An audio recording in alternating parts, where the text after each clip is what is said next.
ณเป็นญาติของพระเดชพระคุณหลวงปู่ที่เดินทางมาจากจังหวัดนนทบุรีบ้างที่เดินทางมาจากจังหวัดเพชรบูรณ์บ้างก็ได้มาร่วมในพิธีการดังกล่าว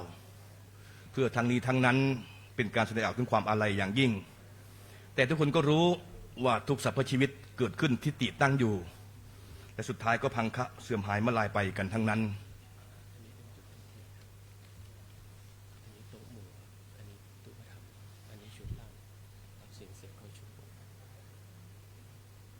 ในการนี้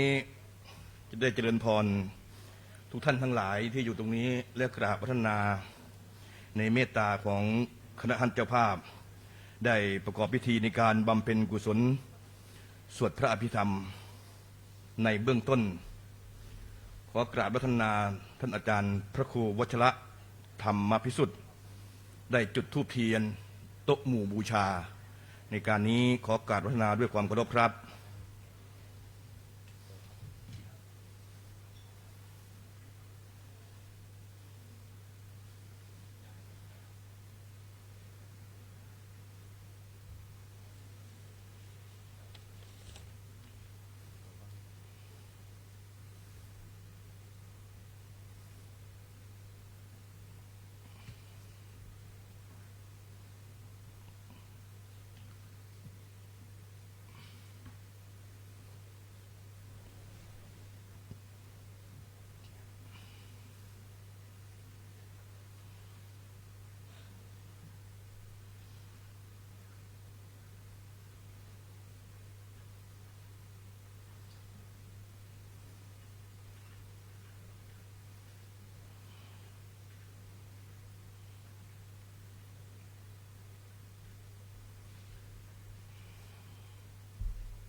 ขอเมตตากราบอาราธนาพระครูสถิตวิสุทธิยานผู้ช่วยเจ้าอาวาสวัดยานนาวาจุดธูปเทียนชุดกระบะชุด5ที่ตู้พระอภิธรรมขอกราบนาด้วยความเคารพครับ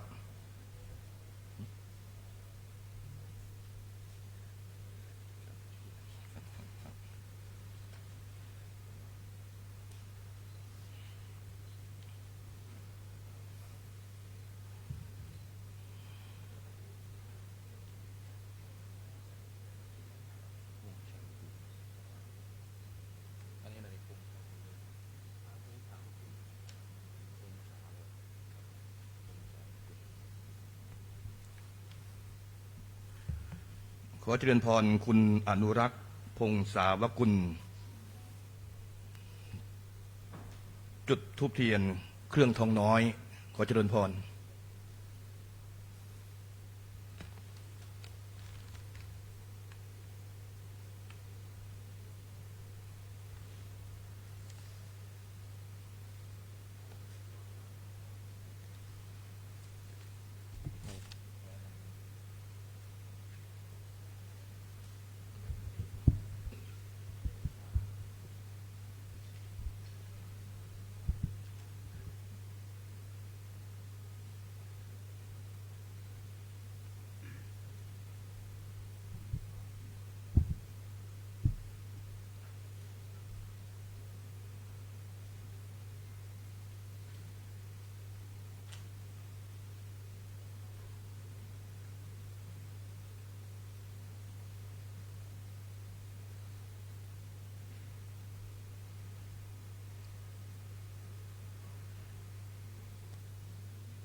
ลำดับต่อไปเชิญผู้ร่วมพิธีทุกท่าน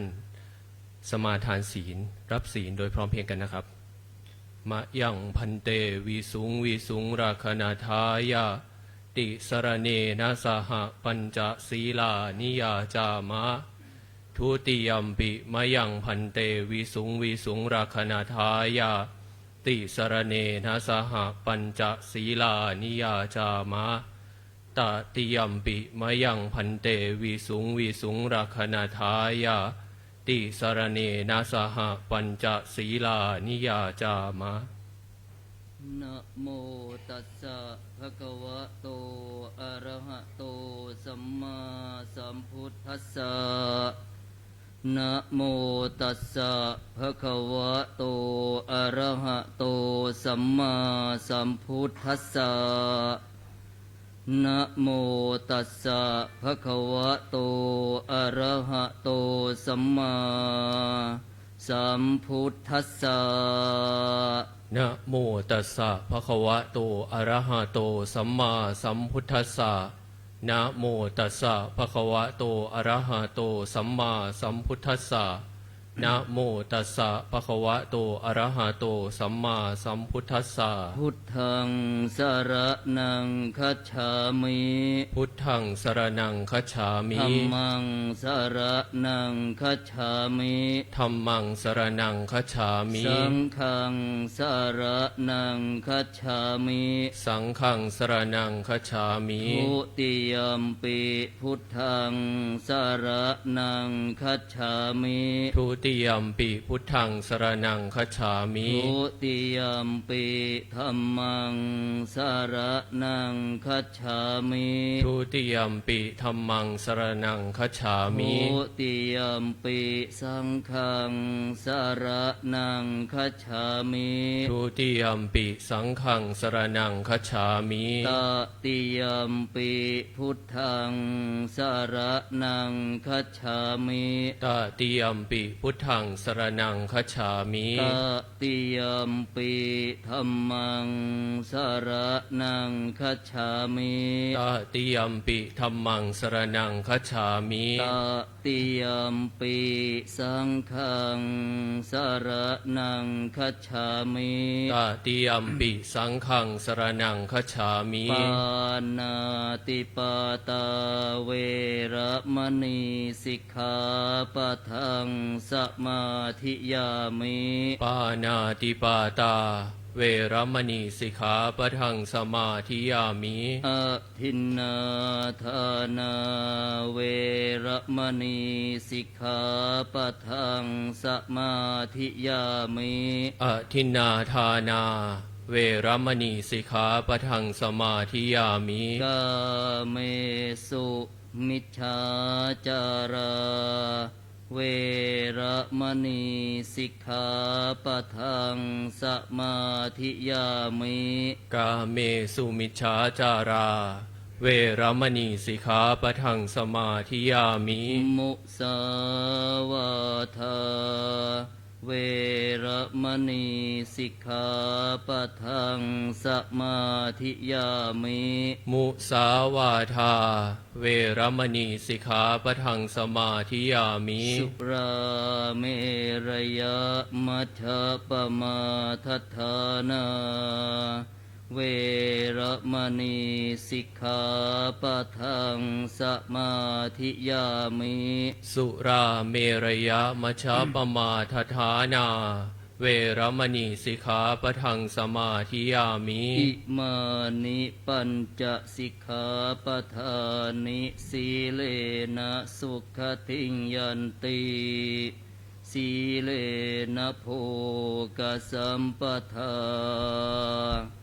สีเลนะนิพุติงยันติตัสมาสีลังวิโสทะเย ในการนี้ขอเจริญพรคุณสุชาดา กิราธิวัฒน์รองประธานมูลนิธิวัจนวา จุดธูปเทียนเครื่องทองน้อย ขอเจริญพร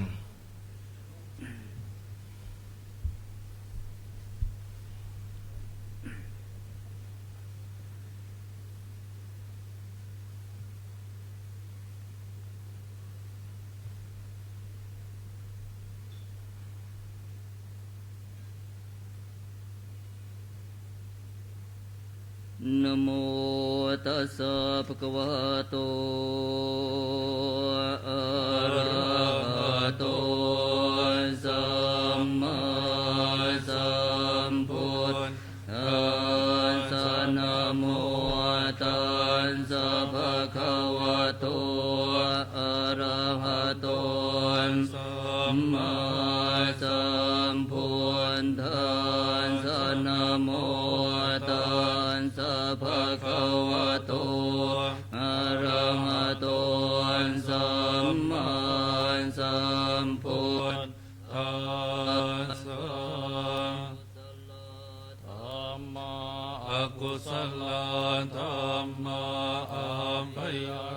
ตาธัมมา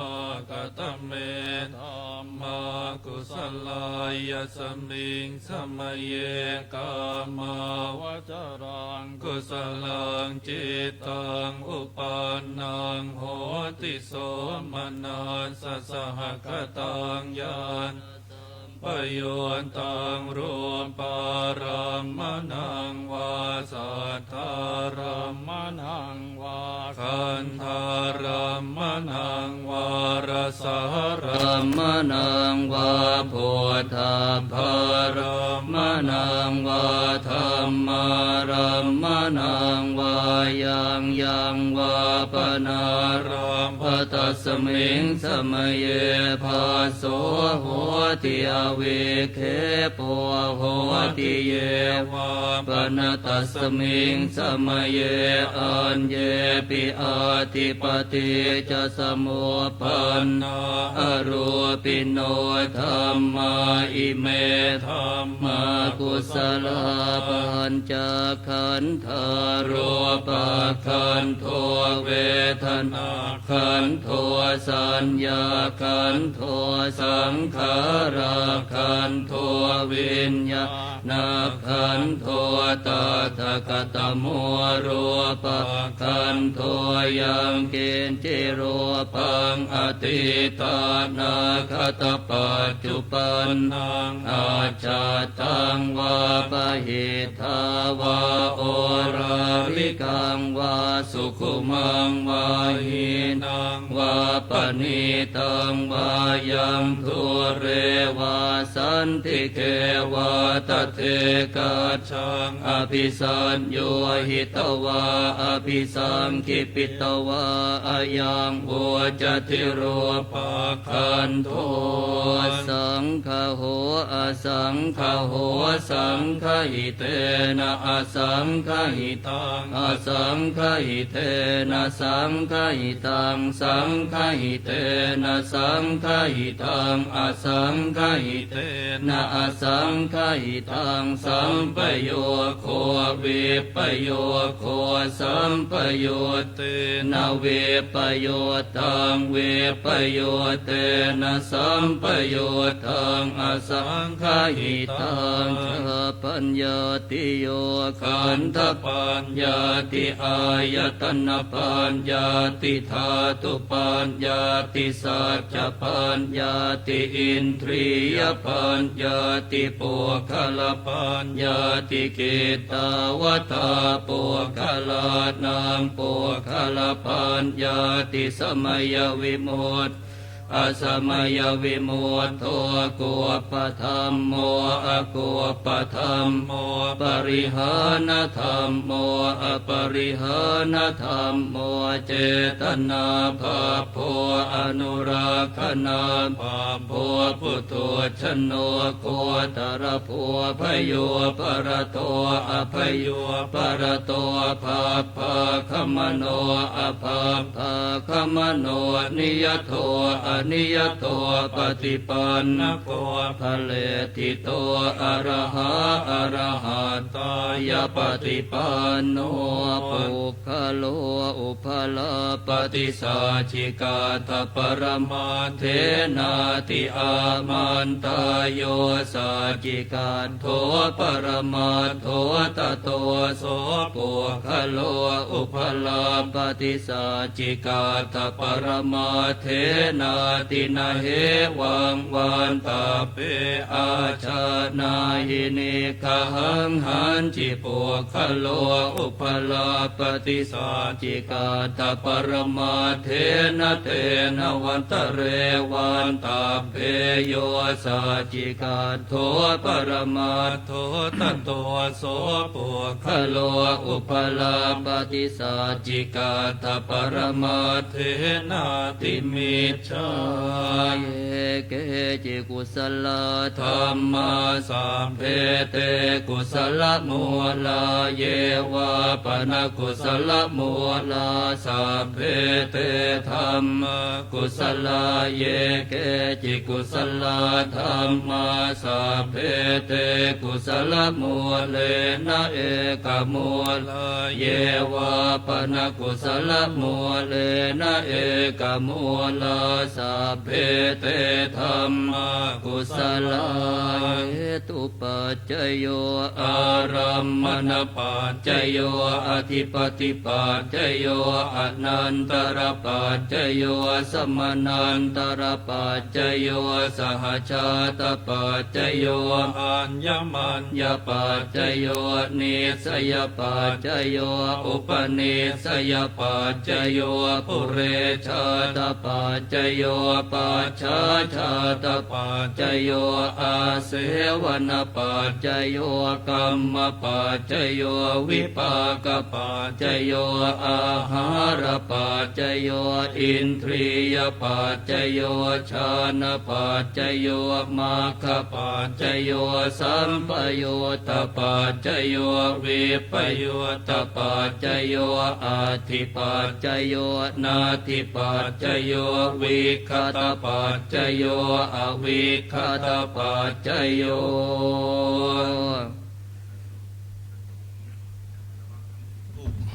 พระสงฆ์จตุรวรรคทั้งสี่รูปได้สวดสาธยายพระอภิธรรม ซึ่งทั้งสี่รูปนั้นจากสำนักวัดยานนาวาถึงท่านทั้งหลายจะฟังภาษามคธภาษาบาลีไม่เข้าใจโดยท่องแท้ แต่ถ้าหากว่าเราตั้งจิตให้เกิดความเคารพเอื้อเฟื้อในพระอภิธรรม ย่อมเป็นบุญเป็นกุศลให้เราได้เช่นเดียวกันเพราะฉะนั้นการโน้มใจในการฟัง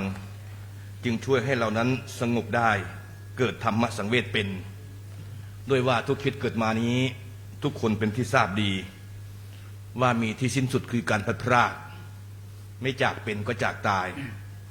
ไม่จากด้วยร้ายก็จากด้วยดีเพราะทุกการรู้จักคือจุดเริ่มต้นของการลาจากเพราะฉะนั้นแล้วจึงมีนักปราชญ์กล่าวเอาไว้ผู้เสพสุขเสียดายวันว่าสิ้นนักผู้โศกหนักย่อมเบื่อปีที่นานแสนผู้มีใจไร้สุขไร้ทุกข์แทนชีพโลดแล่นมิรู้การสั้นหรือยาวเราไม่รู้ได้ซ้ำว่าพรุ่งนี้ทุกครั้งที่เรานอนหลับตาลงเราจะตื่นหรือไม่เพราะฉะนั้นการเจรไนจิตใจของเราร่างกายของเราจึงเป็นส่วนหนึ่งที่สำคัญพระสงฆ์ทั้งสี่รูปจึงได้สวดสาธยายเพื่อให้เรานั้นเป็นผู้ไม่ประมาทในชีวิตนั่นเอง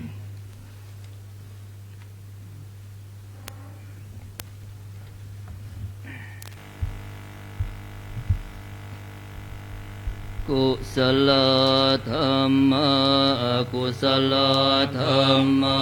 อัพยากตาธรรมะกตเมธรรมะกุศลายสมิงสมเยกัมวัชรังกุศลังจิตตังอุปันนังโหติโสมนัสสะกตังญาณสัมปยุตตังรูปารมะนังวาสัทธารมะนังวาคันธารมะนังวารสารมะนังวาโพธาภารมะนังวาธรรมรัมมะนังวายังวาปนาราปตัสมิงสมเยภาโสโหติอวิเคโปโหติเยวาปนาตัสมิงสมเยอัญเยปิอาทิปติจะสมุปันนาอรูปิโนธรรมาอิเมธรรมากุศลปัญจขันธารูปขันโทเวทนาขันโทสัญญาขันโทสังขารขันโทวิญญาณขันโทตถาคตโมรูปขันโทยังกินจิรูปังอติตานาคตปัจจุปันโน นังอัจฉตังวาปหิทธาวาโอลาริกังวาสุขุมังวาหินังวาปณิตังวายังทุเรวาสันติเกวะตเทกาชังอภิสัญโยหิตวาอภิสังกิปิตวาอายังวัวจติรูปะคันโทสังฆโหอสังฆโหสังฆหิเตนะอสังฆหิตังอสังฆหิเตนะสังฆหิตังสังฆหิเตนะสังฆหิตังอสังฆหิเตนะอสังฆหิตังสัมปโยโควิปโยโคสัมปโยเตนะวิปโยตังวิปโยเตนะสัมปโยตังอสังฆหิตังชาปัญญาติโยขันธปัญญาติอายตนะปัญญาติธาตุปัญญาติสัจจปัญญาติอินทรียปัญญาติปุคละปัญญาติกิตาวตาปุคละนังปุคละปัญญาติสมัยวิโมทโทอสมัยวิโมทโทกุปธัมโมอกุปธัมโมปริหานธรรมโมอปริหานธรรมโมเจตนาภาโพอนุรักขณาภาโพปุถุชนโนโคตรภูพโยปรโตอภโยปรโตภาภาคมโนอภาภาคมโนนิยโตอนิยโตปฏิปันนโกภเลติโตอะระหะอะระหะตายปฏิปันโนปุคโลอุปลาปฏิสัจจิกาทปรมาเทนาติอามันตายโยสัจจิกาโทปรมาโทตโตโสปุคโลอุปลาปฏิสัจจิกาทปรมาเทนาตินะเหวังวันตาเพอาชานาหินิคหังหันจิปุคโลอุปลาปฏิสัจจิกาทปรมาเทนะเตนะวันตะเรวันตาเพโยสัจจิกาโทปรมาโทตโตโสปุคโลอุปลาปฏิสัจจิกาทปรมาเทนาติมิจฉาเยเกจิกุสลธรรมาสัพเพเตกุสลมูลาเยวาปนกุสลมูลาสัพเพเตธรรมากุสลาเยเกจิกุสลธรรมาสัพเพเตกุสลมูเลนะเอกมูลาเยวาปนกุสลมูเลนะเอกมูลาสัพเพเตธรรมากุสลาเหตุปัจจโยอารัมมณปัจจโยอธิปติปัจจโยอนันตรปัจจโยสมนันตรปัจจโยสหชาตปัจจโยอัญญมัญญปัจจโยนิสยปัจจโยอุปนิสยปัจจโยปุเรชาตปัจจโยปัจฉาชาตปัจจโยอาเสวนปัจจโยกัมมปัจจโยวิปากปัจจโยอาหารปัจจโยอินทรียปัจจโยชานะปัจจโยมัคคปัจจโยสัมปโยตปัจจโยวิปโยตปัจจโยอาทิปัจจโยนาทิปัจจโยวิคตปัจจโยอวิคตปัจจโย พระสงฆ์ทั้งสี่รูปได้สวดสาธยายพระอภิธรรมจบที่สองได้จบลงเป็นที่เรียบร้อย เจ้าหน้าที่จะได้เทียบผ้าไตรแล้วก็เครื่องไทยจะทำตามลำดับ ท่านทั้งหลายมีสิ่งหนึ่งที่น่าสังเกต ในการจุดธูปเทียนเครื่องทองน้อยเบื้องหน้าหีบศพจะมีชุดหนึ่งที่อยู่ด้านล่าง ซึ่งชุดด้านล่างนั้นจะหันไปด้านในสำหรับพุ่มหันเข้าไปด้านในของศพ เพื่อแสดงให้เห็นได้รู้ถึงการแสดงความเคารพหนึ่งได้เห็นได้รู้ถึงการบูชาสักการะผู้วายชนหนึ่งส่วนธูปเทียนเครื่องทองน้อยชุดบนจะหันหน้าของผู้นั้นออกเพื่อให้ผู้วายชนนั้นได้ฟังการสวดสาธยายพระอภิธรรมและเพื่อเป็นการบำเพ็ญกุศลส่วนทานามัยในโอกาสนี้ขอเมตตาพระเดชพระคุณพระธรรมวชิระโมลีรองเจ้าคณะภาค 4เจ้าอาวาสวัดยานนาวาให้พระสงฆ์4 รูปในการทำหน้าที่ทอดผ้าไตรบังสุกุลซึ่งประกอบไปด้วยขอกราบพระนาพระครูวชิระธรรมพิสุทธิ์ผู้ช่วยเจ้าอาวาสวัดยานนาวาพระครูสถิตวิสุทธิยานผู้ช่วยเจ้าอาวาสวัดยานนาวาพระครูสุนทรสาราธิคุณเจ้าคณะตำบลน้ำจืดจังหวัดระนองและพระสมุสำรวยอุตตโรผู้ช่วยเจ้าวาดวัดปรกยานนาวาทั้ง4 รูปได้ทอดผ้าไตรบังสุกุลขอกราบพระนาด้วยความเคารพครับ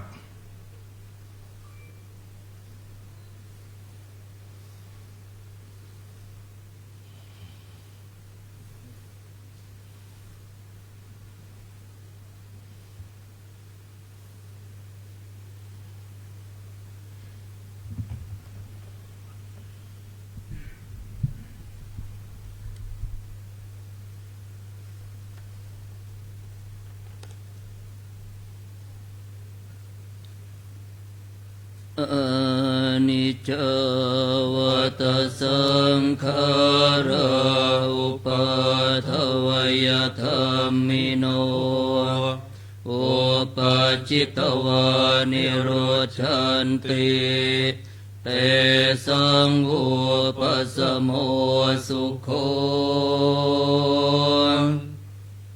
พระสงฆ์ทั้ง4 รูปได้พิจารณาผ้าบังสุกุลได้จบเป็นที่เรียบร้อยเพื่อเป็นการบำเพ็ญบุญกิริยาวัตถุในส่วนของทานามัยขอเมตตาในพระเดชพระคุณพระธรรมวชิระโมลีได้ให้ธรรมิกะอุบาสกอุบาสิกาวัจนวานั้นในการเข้าถวายเครื่องไทยธรรมต่อจากที่พิธีกรได้เทียบเครื่องไทยธรรมทานบดีที่เข้าถวายไทยธรรมประกอบไปด้วย 1. คุณสุชาดาจิราธิวัฒน์รองประธานมูลนิธิวัจนวาธรรมิกะอุบาสิกาวัจนวา 2. คุณบรรหารบุญเจริญธรรมิกะอุบาสกวัจนวา 3. คุณอนุรักษ์พงษาวกุลธรรมิกะอุบาสิกาวัจนวาและ 4. คุณสรันพรพิมพาธรรมิกะอุบาสิกาวัจนวาทั้ง 4 ท่านได้เข้าถวายกับบิณฑพันธ์แด่พระสงฆ์ขอเจริญพร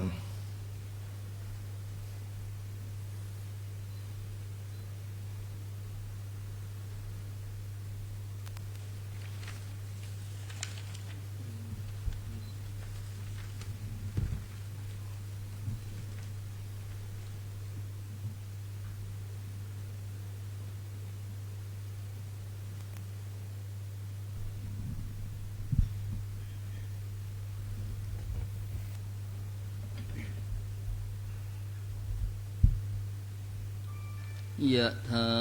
วาริวหาปุราปริปุเรนติสาคารังเอวะเมวะอิโตทินังเปตานังอุปกปปติอิชิตังปฏิตังตุมหังคิปะเมวะสมิจฉันตุสัพเพปุเรนตุสังกปาจันโทปนรโสยะถามณิโชติรโสยะถาสัพพิติโย วิวัชชันตุสัพพะโรโควินาศตุมาเตภวัตวันตรายโยสุขิธิขายุโกภวสัพพิติโยวิวัตตุสัพพะโรโควินาศตุมาเตภวัตวันตรายโยสุขิธิขายุโกภวสัพพิติโย วิวัชชันตุสัพพะโรโควินาศตุมาเตภวัตวันตรายโยสุขีทีขายุโกภวะอภิวาทนาสิลิสนิจจังวุฒาปัจจายโนจตารโอธรรมวัฏันติอายุวันโนสุขังภะลังอัฏฐสิเมอาการสิเมยาติเมตาสัทธาจะเมเปตานังทักขินังทัจจปุเพกตมโนสรังนาหิโรนังวาโสโกวายาวันยาปริเทวันนาทังเปตานามัฏฐายะเอวังติทันติยาตโยอายัญจะโคทักขินาทินสังฆามิสุปฏิทิตาทิกราตังหิตายาสัทธานาโสอุปกาปฏิโสยติธรรมโมจะยังนิทัสสิโตเปตานาปุชาจะกตาอุลาราภลัญจะภิกขุนามโนปทินนางเหมิปุญญังปสุตอนาปการติภวตุสัพพมังคลังรักขันตุสัพพเทวตาสัพพะพุทธานุภาเวนัสสัทธาโสทิภวันตุเตภวตุสัพพมังคลังรักขันตุสัพพเทวตาสัพพะธรรมานุภาเวนัสสัทธาโสทิภวันตุเตภวตุสัพพมังคลังรักขันตุสัพพเทวตาสัพพสังฆานุภาเวนัสสัทธาโสทิภวันตุเตในท้ายที่สุดการบำเพ็ญกุศลสวดพระพิธรรมเพื่ออุทิศถวายพระเดชพระคุณหลวงปู่ในค่ำคืนนี้ขอกราบนาท่านอาจารย์พระครูวชิรธรรมพิสุทธิ์ผู้ช่วยเจ้าวาดวัดยานนาวาพร้อมด้วยคณะเข้าถวายปัจจัยในเมตตาพระเดชพระคุณพระธรรมวชิรโมลีขอกราบนาด้วยความเคารพครับและขอกราบพัฒนาท่านอาจารย์พระมหาบุญมีธรรมโมเจ้าอาวาสวัดปลุกพร้อมคณะสงฆ์ได้เข้าถวายปัจจัยในพระเดชพระคุณพระธรรมวชิรโมลี 20,000 บาทขอกราบพัฒนาด้วยความเคารพครับ